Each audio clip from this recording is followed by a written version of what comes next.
மதுரை மாவட்டத்துடைய எனதருமை பத்திரிகை ஊடக நண்பர்களுக்கு என்னுடைய அழைப்பை ஏற்று வருகிறதற்காக நெஞ்சார்ந்த நன்றி. இன்றைய தினம் மதுரை மாநகரில் தமிழர் ஒருங்கிணைப்பு இயக்கத்தின் ஒருங்கிணைப்பாளர் அன்பு சகோதரர் திரு வெற்றிக்குமரன் அவர்கள் தலைமையில் தமிழக வாழ்வுரிமை கட்சியில் தங்களை அதிகாரப்பூர்வமாக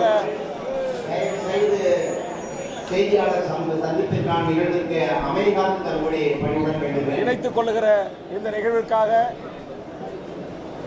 நான் மதுரைக்கு வருகின்றிருக்கிறேன்.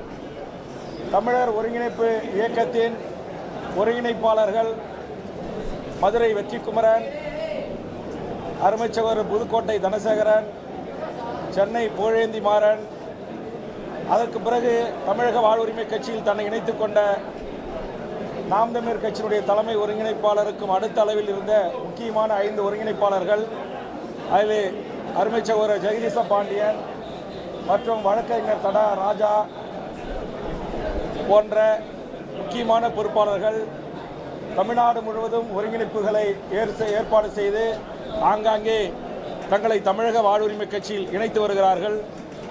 அந்த அடிப்படையிலே ஏற்கனவே கிருஷ்ணகிரி, சேலம், திருச்சி, சென்னை, புதுக்கோட்டை போன்ற பல்வேறு மாவட்டங்களில் இந்த இணைப்பு விழாக்கள் தொடர்ச்சியாக நடைபெற்று வருகிறது.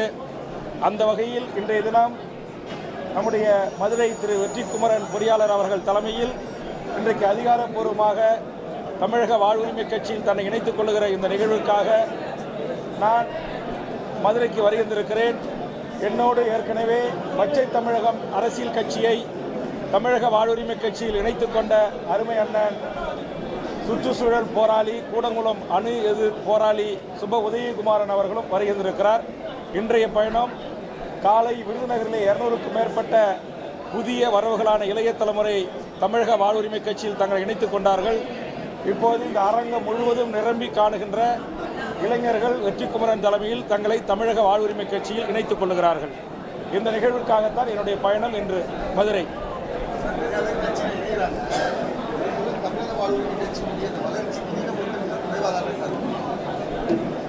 அப்படி சொல்ல முடியாது. உங்களுக்கு நாங்கள் திருவள்ளூர் மாவட்டத்தில் தொடங்கி கன்னியாகுமரி வரையிலும் 234 தொகுதிகளில் ஏற்கனவே கட்சி 170 தொகுதிகளில் முறையாக நகர செயலாளர், ஒன்றிய செயலாளர், மாவட்ட செயலாளர்களை அமைத்து ஒரு வலுவான கட்டமைப்போடு இயங்கி வருகிறோம். இப்போது வெற்றிக்குமரன் தலைமையிலான அவருடைய ஒருங்கிணைப்பில் ஏனைய சகோதரர்கள் அனைவரும் சேர்ந்து 234 தொகுதிகளும் கட்சியை கட்டமைக்கக்கூடிய வலுவானவர்கள் இணைந்திருக்கிறார்கள். அதுபோன்று சுற்றுச்சூழலிலும் அணு உலைக்கு எதிரான போராட்ட களத்தில் அருமை தோழர் சுப உதயகுமார் அவர்கள் தலைமையில் இயங்கிய சமூக ஆர்வலர்களை தொடங்கி சுற்றுச்சூழல் ஆர்வலர்கள் வரை கிரீன் மூவ்மெண்ட்டை விரும்பக்கூடிய சமூக மாற்றத்திற்கான அரசியல் போராளிகளும் தமிழ்நாடு முழுவதும் இணைந்து கொண்டிருக்கிறார்கள். ஆக தற்போது தமிழக வாழ்வுரிமை கட்சி 234 தொகுதிகளும் கட்டமைப்புள்ள ஒரு கட்சியாக வேகமாக வளர்ந்து வருகிறது.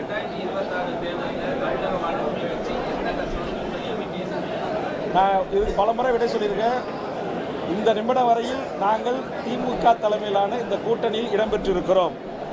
இனி வரும் தேர்தலை குறித்து தேர்தல் நெருங்குகின்ற போது அல்லது தேர்தல் தேதி அறிவித்த பிறகு தமிழக வாழ்வுரிமை கட்சியினுடைய செயற்குழு, பொதுக்குழு, தலைமைக்குழு என்று ஒரு ஜனநாயக ரீதியான அமைப்பாக இந்த கட்சியை நான் 13 ஆண்டு காலம் நடத்தி வருகிறேன். அந்த அடிப்படையில் இப்போது அண்ணன் உதயகுமார், வெற்றிக்குமரன் போன்ற இன்னும் எண்ணற்ற தமிழ் தேசிய கட்சிகள், நேற்றைய முன்னிலோடு சென்னையில் 5 தமிழ் தேசிய கட்சிகள் தமிழக வாழ்வுரிமை கட்சியில் தங்களை இணைத்துக் கொள்வதாக அறிவித்திருக்கிறார்கள். அதுபோன்ற சின்ன அமைப்புகளாக இருந்தாலும், பெரிய அமைப்புகளாக இருந்தாலும், அரசியல் கட்சிகளாக இருந்தாலும் அந்தந்த தலைமைகளோடு கலந்து பேசி அன்றைய சூழலில் இருக்கிற தமிழ்நாட்டின் அரசியல் நிலவரங்களுக்கு ஏற்றவாறு நாங்கள் ஒரு ஜனநாயக ரீதியான ஒரு முடிவை எடுத்து அறிவிப்போம்.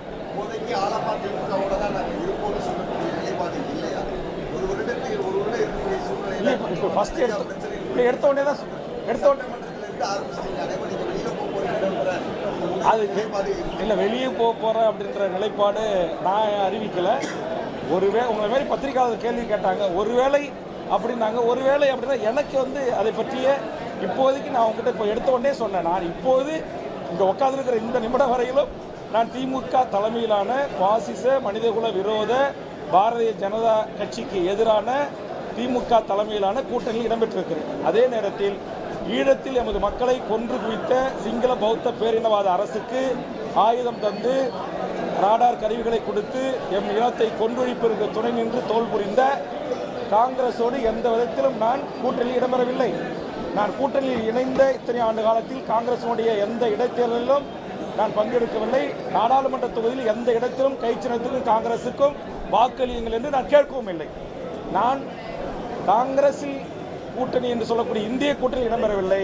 தமிழ்நாட்டினுடைய தமிழருடைய நலனுக்காக தொடங்கப்பட்ட இந்த அரசியல் கட்சி தமிழ்நாட்டின் கூட்டணி கட்சி தலைவரான திமுக தலைவர் ஸ்டாலினுடைய கூட்டணியில் தான் நாங்கள் இடம்பெற்று இருக்கிறோம். ஒருவேளை நான் எடுத்து வைக்கிற கருத்துக்கள் சட்டமன்றத்தில் மக்கள் மன்றத்தில், நான் எடுத்து வைக்கிற போராட்டங்கள் சட்டமன்றத்தில் மக்கள் மன்றத்தில், அது திமுக தலைமையிலான கூட்டணிக்கோ அல்லது அதனுடைய தலைவருக்கோ சங்கடம் ஏற்பட்டால் அவர்கள் எடுக்கிற முடிவை நான் மகிழ்ச்சியோடு ஏற்றுக்கொள்வேன் என்றுதான் அறிவித்திருந்தேனே தவிர நான் வேறு எந்த விதமான அறிவிப்பு வெளியிடவில்லை. தமிழகத்தை பொறுத்தவரையில் சமீப காலமாக நாளுக்கு நாள் இந்த கஞ்சா, போதை, அபீன் போன்ற இந்த குற்றங்களும் எல்லா குற்றங்களுக்கும் தாய்மடியாக இருக்கின்ற இந்த போதை அரசே நடத்துகிற மதுபான கடைகள், இதனூடாக நாளுக்கு நாள் இளைய தலைமுறை தாங்கள் என்ன தவறு செய்கிறோம், இந்த தவறுகளால் நமக்கு என்ன பிற்காலத்தில் பாதிப்பு ஏற்படும், நம்முடைய தாய் தந்தை, கட்டிய மனைவி, குழந்தை செல்வங்கள் இவருடைய பாதிப்புகள் எல்லாம் கிஞ்சித்தும் கவலை கொள்ளாமல் இன்றைக்கு நிறைய இடங்களிலே கொலை, அந்த கொலையில் கைதாகிற மாணவர்களாக இருக்காங்க, இளைஞர்களாக இருக்கிறாங்க. அதனால் இது மிக விரைவாக இது கட்டுப்படுத்தணும், இதை மட்டுப்படுத்தணும் என்பதற்காகத்தான் நான் தமிழக சட்டமன்றத்தில் இந்த பாலியல் குற்றத்தில் ஈடுபடுகின்றவர்கள் மீது கடுமையான நடவடிக்கை எடுக்கணும், மரண தண்டனைக்கு எதிரான கொள்கையும் அதுக்கான இயக்கத்திலும் பங்காற்றிய தமிழக வாழ்வுரிமை கட்சி சமீப காலமாக இந்த கற்பழிப்புகளும் பச்சை குழந்தை 3 வயசு 5 வயசு 6 வயசு 80 வயசு பாட்டியை கூட விடாத பாலியல் தொல்லை அதிகரிக்கிறது என்பதற்காகத்தான் நான் ஒரு ஆலோசனை அரசுக்கு முன்வைத்தேன். காவல்துறை இயக்குநரை சந்தித்து முறையிட்டேன். பத்திரிகையாளர்களை டிஜிபி அலுவலகத்திலே சந்தித்து இதை மட்டுப்படுத்த வேண்டும் என்றால் மிக கடுமையான சட்டம் நடத்த வேண்டும். மரண தண்டனைக்கு எதிரான இருக்கிற தமிழக வாழ்வுரிமை கட்சி இதுபோன்ற குற்றவாளிகளை தூக்கிலிட வேண்டும் என்று அரசுக்கு ஆலோசனை வழங்கியிருக்கிறேன் என்று நான் பத்திரிகையாளரை சந்தித்து அறிவித்தேன். அந்த அறிவிப்பையே சட்டமன்றத்தில் கவன ஈர்ப்பு தீர்மானமாக தந்துதான் இன்றைக்கு தமிழக அரசு இந்த பாலியல் குற்றத்தில் ஈடுபடுகின்றவர்களுக்கு தூக்கு தண்டனை என்கிற சட்டம் நிறைவேற்றிருக்கிறது. ஆயுள் தண்டனை என்பதை சாகின்ற வரையில் ஆயுள் தண்டனை என்று சட்ட திருத்தம் கொண்டு வந்திருக்கு. இது என்னுடைய கருத்தின் அடிப்படையில் விளைந்தது. அதே மாதிரி தான் இந்த அடிக்கடி கொலை நடக்கிற இந்த மாதிரி இடத்துங்களில் நான் என்ன சொல்லுவேன்னா, காவல்துறைக்கு 24 பணி இருக்குது, அவருக்கு ஒரு மிகப்பெரிய மன அழுத்தம் இருக்குது. அவங்களுக்கு அவங்க பிள்ளைகளுக்கு இலவச கல்வி, ஆரம்ப கல்வி முதல் ஆராய்ச்சி கல்வி வரை, மருத்துவ கல்வி எல்லாத்தையும் ஃப்ரீ கொடுங்க, அவங்களுக்கு நல்ல வீடு வசதி கொடுங்க, எல்லா வசதி வாய்ப்பும் ஏற்படுத்தி கொடுங்க, 3 மடங்கு சம்பளத்தை உயர்த்தி கொடுங்க. அதற்கு பிறகு கஞ்சா விற்கிற கும்பலோட, கொலைகார கும்பலோட, சமூக விரோத செயலில் ஈடுபடுகிற கும்பலோட தொடர்பு இருக்கக்கூடிய காவல்துறையில் இருக்கிற எவராக இருந்தாலும் தெரிய வந்தால் அவர்களை டிஸ்மிஸ் செய்து அந்த பிரிவுகளிலே வழக்கு பதிவு செய்து சட்டத்தின் முன் நிறுத்தி அவர்களுக்கு தண்டனை பெற்றுத் தருகின்ற வகையில் சட்ட திருத்தம் வேண்டும் என்ற கோரிக்கையை மதுரையில் தமிழ்நாடு அரசுக்கு ஆலோசனையாக முன்வைக்கிறேன்.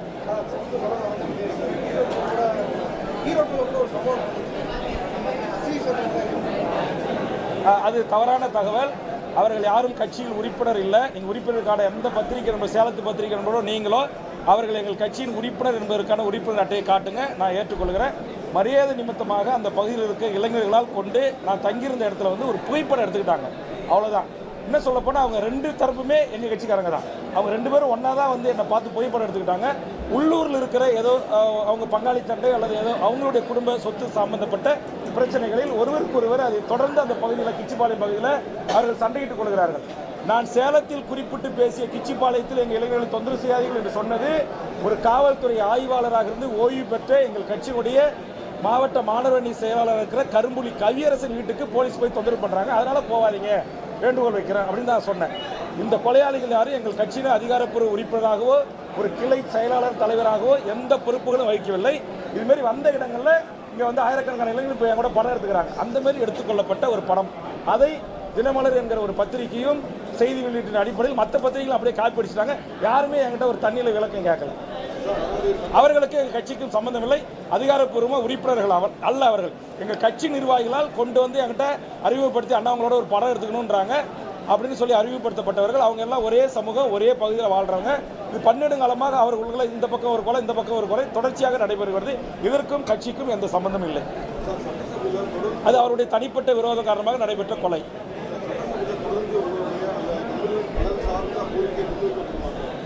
ஆமாம், கண்டிப்பாக. நான் 100க்கும் மேற்பட்ட தமிழக வாழ்வுரிமை கட்சியின் தலைவர் என்கிற அடிப்படையிலும் பண்ருட்டித்துறையுடைய சட்டப்பேரவை உறுப்பினர் என்ற முறையிலும் நான் பல கவனஈர்ப்புகள் கொடுத்திருக்கிறேன். அந்த கவனஈர்ப்புகளை அனைத்தையும் எனக்கு வாய்ப்பு கிடைக்கின்ற போது கவனஈர்ப்பை எடுத்து விவாதிப்பதற்கு மாண்புமிகு பேரவைத் தலைவரை வலியுறுத்தி தமிழ் மொழி, தமிழர் நலம், தமிழர் வாழ்வுரிமை சிக்கல்களிலும் முல்லைப்பெரியார், பாலாறு, மேகதாது அணை கட்டுவது, அதுபோன்று பரந்தூர் விமான நிலையம், NLC நிலநடுப்பு, அதுமாதிரி மலையடி குப்பத்திலே நேற்று CPM கட்சியினுடைய மாநில செயலாளர் தொலைக்காட்சி கொண்டு பேசி கொண்டிருக்கிற போதே அத்துமீறலில் ஈடுபட்டு கைது செய்த நடவடிக்கை, இது போன்ற பிரச்சனைகளிலே சமரசம் இல்லாமல் நான் போராடுகின்ற மக்கள் பக்கம் நிற்பேன்.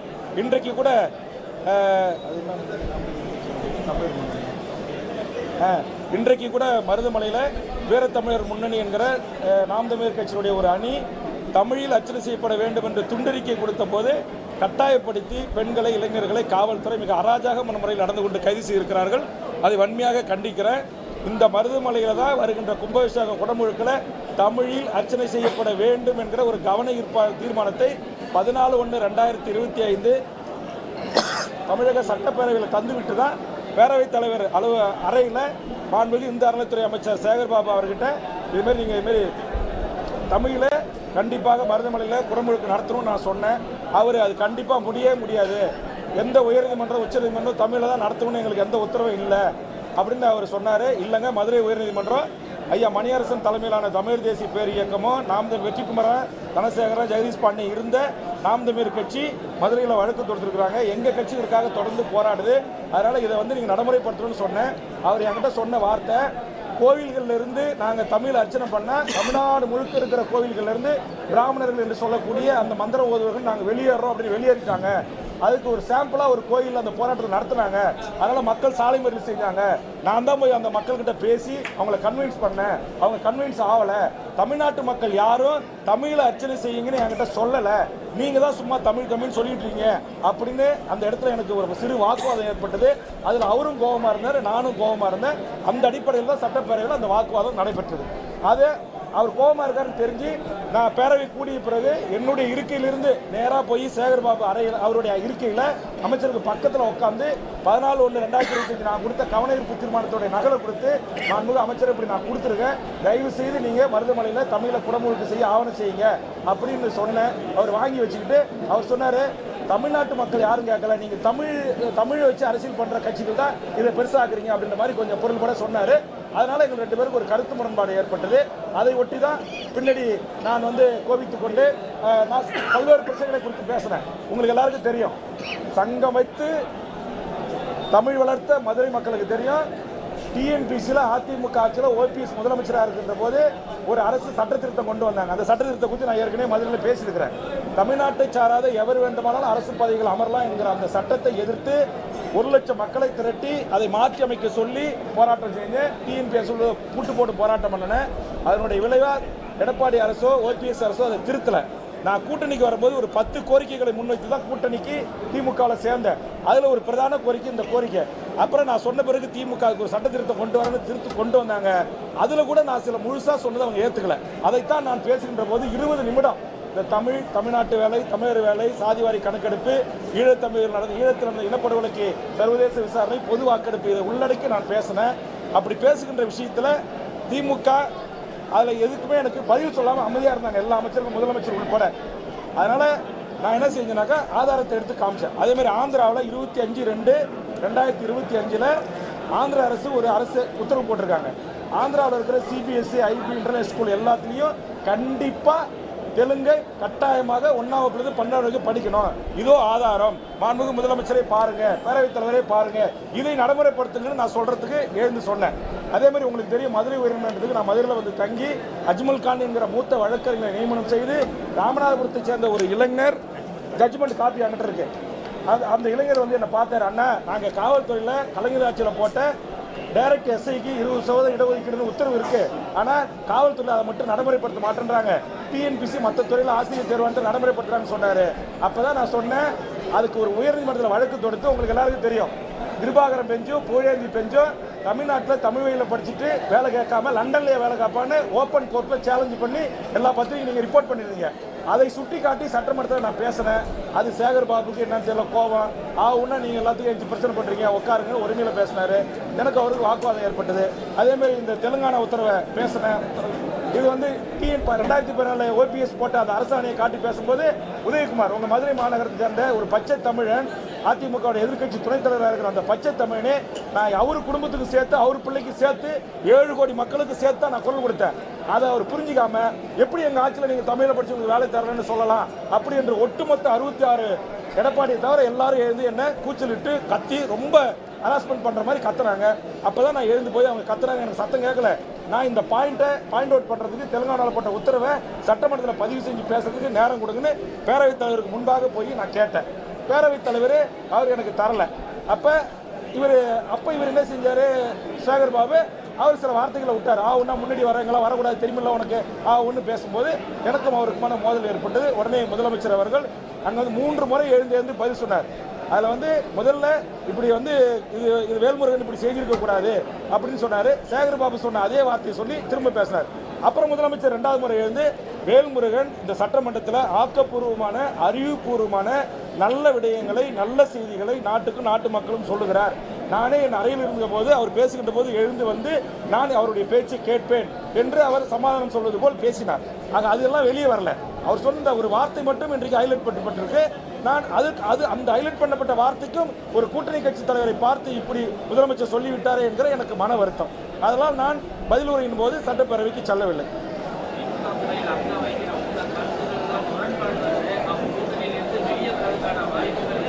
இல்லை, வெளியே வந்துட்டா உங்களுக்கு தெரியும் நினைக்கிறேன். இந்த ஒத்த சீட்டை வச்சு என்ன பண்ண நிறைய பேர் கேட்குறாங்க. இங்கே மூத்த பத்திரிகையாளர்கள் தான் உங்களுக்கு தெரியும். தமிழ்நாட்டில் மாவட்டத்துக்கு ஒரு மருத்துவக் கல்லூரி என்கிற கான்செப்டை தமிழக சட்டப்பேரவையில் நான் தான் கொடுத்து சட்டமாக்க வச்சோம். அன்னைக்கு அதுக்கு உத்தரவு போடுற இடத்துல மத்திய சுகாதாரத்துறை அமைச்சர் அன்புமணி இருந்தார். கலைஞர் ஏற்றுக்கொண்டு அறிவித்தார். இன்னைக்கு தமிழ்நாட்டில் 36 அரசு மெடிக்கல் காலேஜ் இருக்குன்னா அதற்கு ஒரு பிள்ளையார் சொல்லி போட்டவன் வேல்முருகன். அதேமாரி இன்னைக்கு தமிழ்நாட்டில் 30க்கும் மேற்பட்ட அரசு பொறியியல் கல்லூரி இருக்குன்னா முதல் பொறியியல் கல்லூரியை கலைஞர் அழைச்சிட்டு போய் தொகுதியில் தொடங்கி ஏழை மக்கள் எப்படி அண்ணா யூனிவர்சிட்டிக்கு வந்து மதுரையில் வந்து படிப்பாங்க, அதனால் எல்லா முக்கிய நகரங்களிலும் ஒரு பொறியியல் கல்லூரி தொடங்குகின்ற ஒரு ஆலோசனை வழங்கி அதை சாதித்தவன் வேல்முருகன். உங்களுக்கு தெரியும், லாட்டரி ஒழிப்புக்கு பாமக நான் இருக்கும்போது வாதாடி அம்மையார் ஜெயலலிதாவை கன்வின்ஸ் பண்ணி 45 நிமிஷம் பேசி அந்த அம்மாவை புரிய வச்சு பல குடும்பங்கள் தாலி அறுக்குன்னு லாட்டரி தடை ஒழிப்பு சட்டம் கொண்டு வந்தது என்னுடைய கவனம் இருப்பு, என்னுடைய சட்ட திருத்தம். அதே மாதிரி மணல் குவாரியை வந்து எல்லா குவாரிகளையும் மாவட்ட அளவில் சிண்டிகேட் ஃபார்ம் பண்ணி அடிச்சாங்க. அதை அரசுரிமை ஆக்குனது என்னுடைய சட்ட திருத்தம். அதே மாதிரி தென் மாவட்டத்தில் சேர்ந்த குழந்தைகளை 10,000 20,000 கொடுத்து வாங்கிட்டு வந்து பீச்சில் சுண்டல் வைக்க விட்டாங்க. அந்த குழந்தைகளுக்கு மாலை நேர கல்வி என்கிற ஒரு திட்டத்தை அறிமுகப்படுத்த வச்சது நான். மழைநீர் சேகரிப்பு திட்டம் நான். அதே மாதிரி மெட்ரோ ரயிலா மோனோ ரயிலா சிறந்தது என்கிற ஜெயலலிதா ஆட்சியில் 2001 தொடங்கப்பட்டு பிற்காலத்தில் அதை நடைமுறைப்படுத்துகின்ற வரையில் ஒத்த கால நின்று அதை சாதிச்சு காட்டியவன். பசுமை தாயத்தின் சார்பாக ஐக்கிய நாடுகள் சபையில் கொடுத்த அறிக்கையை வச்சு சட்டமன்றத்தில் பேசுகிறேன். ஆக அந்த ஒத்த எம்எல்ஏ என்கிற பதவியை பயன்படுத்தி தமிழ்நாட்டு சட்டமன்றத்தில் இது போன்ற பேரவைத் தலைவராக நம்முடைய அண்ணாச்சி இருக்கிற உங்கள் மாவட்டத்தை சேர்ந்தவர் தான் திருநெல்வேலி.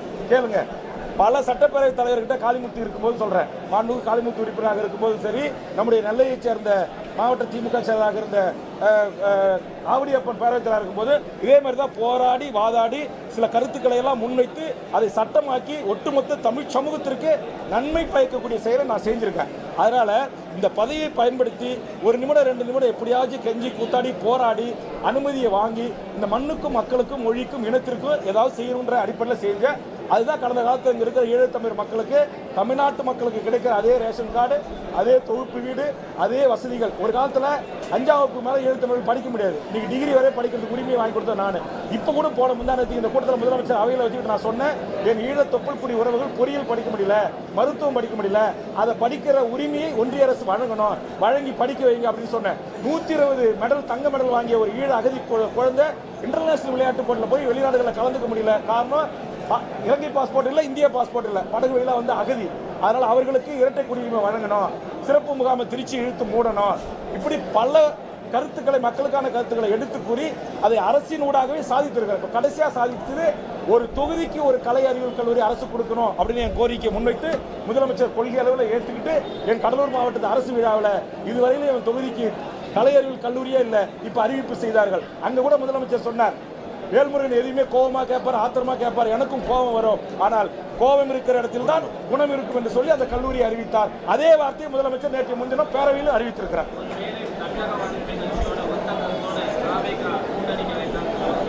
அதை குறித்து தனிப்பட்ட வேல்முருகன் ஆகிய நான் மட்டும் முடிவு செய்ய முடியாது.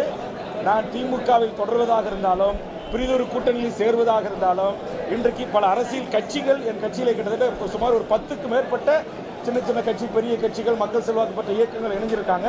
அதனால் அந்த தலைமைகளோடு, அந்த தலைவரோடு கலந்து பேசி ஒரு ஜனநாயக ரீதியான ஒரு முடிவை எடுத்து தான் எதிர்காலத்தில் நாங்கள் அறிவிப்பு செய்வோம். கண்டிப்பாக அது எல்லாமே தேர்தல் வரும்போது உங்களை அழைச்சி இதே மாதிரி வெளிப்படைத்தன்மையோடு பேசுவார். எனக்கு ஒரு சூதுவாதெல்லாம் எதுவுமே கிடையாது.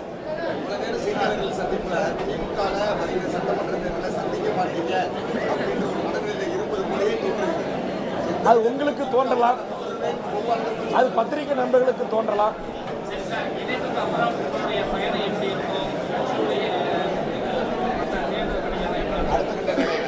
அதாவது நான் சொல்றேன், இப்போ உங்களுக்கு எனக்கு வந்து சட்டமன்றம் நடந்துட்டு இருக்கு.